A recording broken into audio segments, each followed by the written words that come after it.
au moins en partie, l'a ressenti comme une oppression. Nombre d'habitants ont choisi l'exil, certains préférant même vivre dans les territoires chrétiens. Des flots de réfugiés sont en chemin. Dans la poussière s'éteint la lumière d'Al-Andalus, un pays autrefois célèbre pour sa diversité, sa richesse et son érudition. Mais en partant, ces déracinés n'abandonnent pas la culture de leurs origines.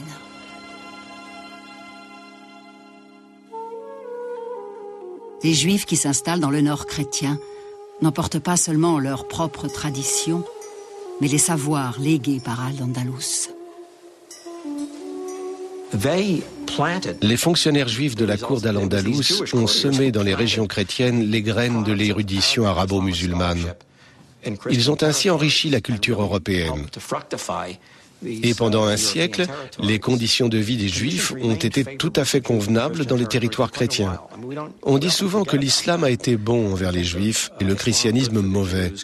Mais entre 1150 et 1250, on pouvait concevoir que ce soit la chrétienté qui offrirait aux Juifs un avenir plein d'opportunités. Alors que les Juifs s'habituent à leur terre d'accueil, une nouvelle menace apparaît. Dans l'Occident chrétien se manifeste un puissant et violent mouvement de ferveur religieuse. L'esprit de la guerre sainte s'empare du continent tout entier. Tout comme les musulmans almohades expulsent chrétiens et juifs d'Al-Andalus, l'Occident chrétien s'engage en Orient dans sa propre croisade contre le monde musulman. Dans une frénésie purificatrice, les croisés chrétiens prennent le chemin de la Terre Sainte pour en expulser les musulmans.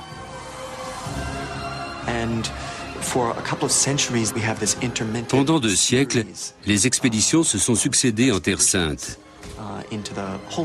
Elles n'ont pas abouti. En revanche, certaines se sont distinguées par leur barbarie. Et cet esprit de croisade a fini par affecter les mentalités en Espagne.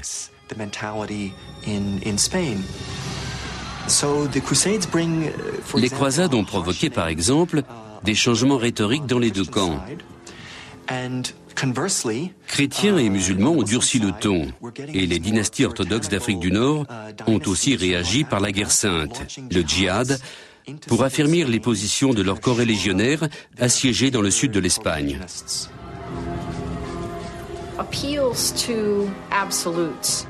Des 2 côtés, c'était le même appel à l'intransigeance. Les fractures se creusaient.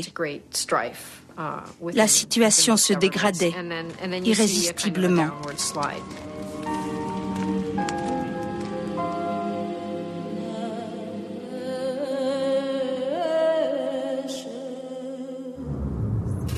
À la fin du XIIe siècle, les souverains chrétiens et musulmans d'Espagne ont effectué leur violent retournement en faveur de l'épuration religieuse. Mais l'histoire leur réserve un tour de sa façon. Les frontières, en se déplaçant, ont créé de nouveaux carrefours où se rencontrent chrétiens, musulmans et juifs.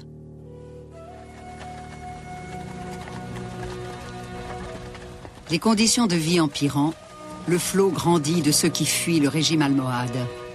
Parmi eux, un étudiant juif particulièrement doué, Moïse ben Maïmon. Nous le connaissons sous le nom grec de Maïmonide. C'est l'un des plus grands philosophes de l'histoire juive.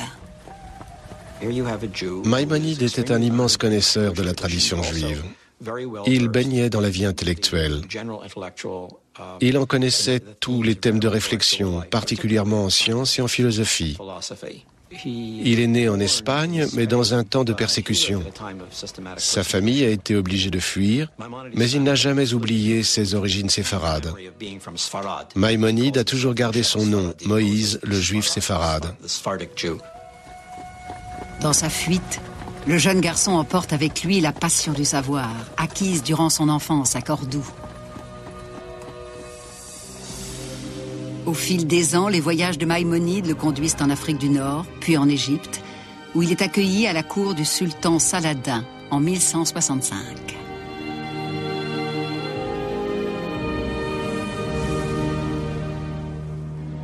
Révéré pour son œuvre de philosophe et de penseur de la loi juive, Maïmonide n'en a pas moins passé une grande part de sa vie à étudier les traductions arabes d'Aristote. Mais ses commentaires prêtent au XIIe siècle à controverse, à l'instar de la pensée d'Aristote elle-même.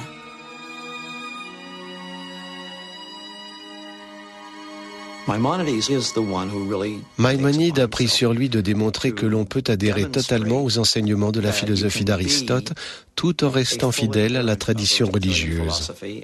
Les deux peuvent s'harmoniser.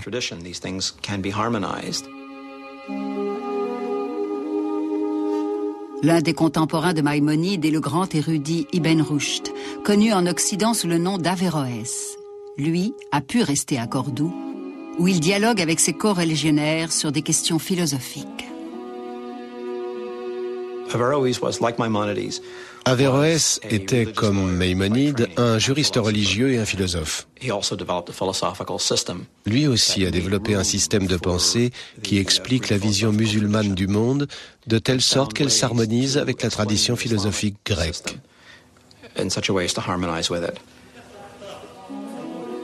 Réconcilier la pensée d'Aristote avec les Écritures est une aspiration commune à l'islam, au judaïsme et au christianisme. Grâce à l'œuvre d'Averroès, les trois religions peuvent élargir leurs fondements philosophiques.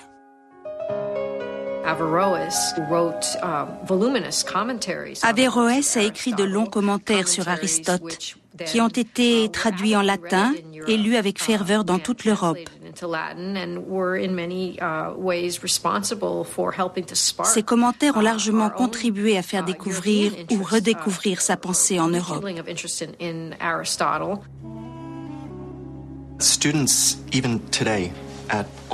Les étudiants jusqu'à aujourd'hui, dans presque tous les séminaires catholiques, étudient les écrits philosophiques et théologiques de Thomas d'Aquin.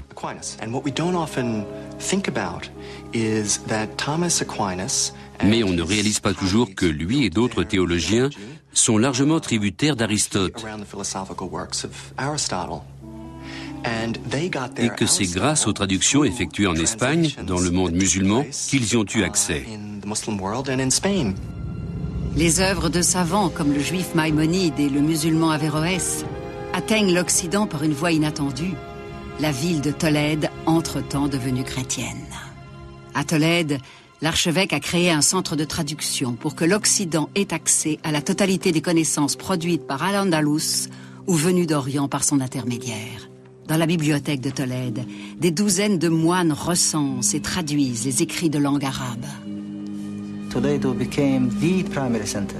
Tolède est devenu le plus important centre de transmission du savoir arabe.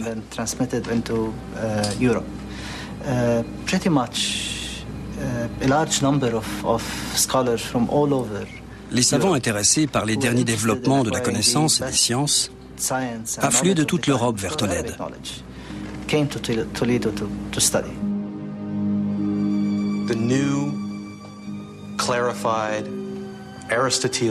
La vision aristotélicienne du monde, revue à la lumière de la pensée d'hommes comme Averroès et Maïmonide, a puissamment stimulé l'esprit des penseurs en quête d'une compréhension rationnelle du monde.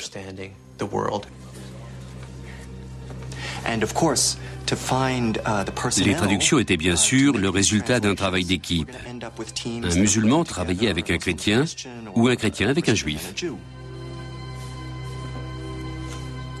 Au XIIe siècle, Tolède est une ville pleine de vie. Nombre d'exilés qui fuient la domination des Almohades y ont trouvé refuge. Ce sont souvent des savants venus de Cordoue et de Séville.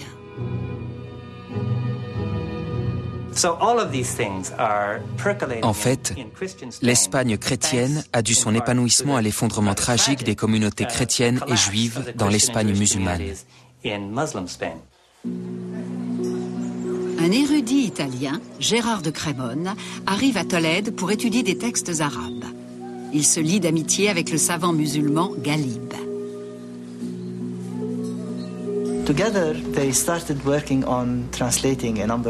Ensemble, ils ont commencé à travailler sur la traduction de nombreux textes arabes de la bibliothèque de Tolède.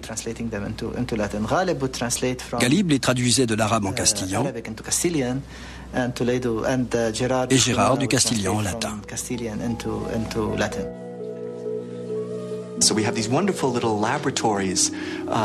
Chacune de ces merveilleuses équipes de traducteurs représentait en quelque sorte une petite expérience d'échange interreligieux.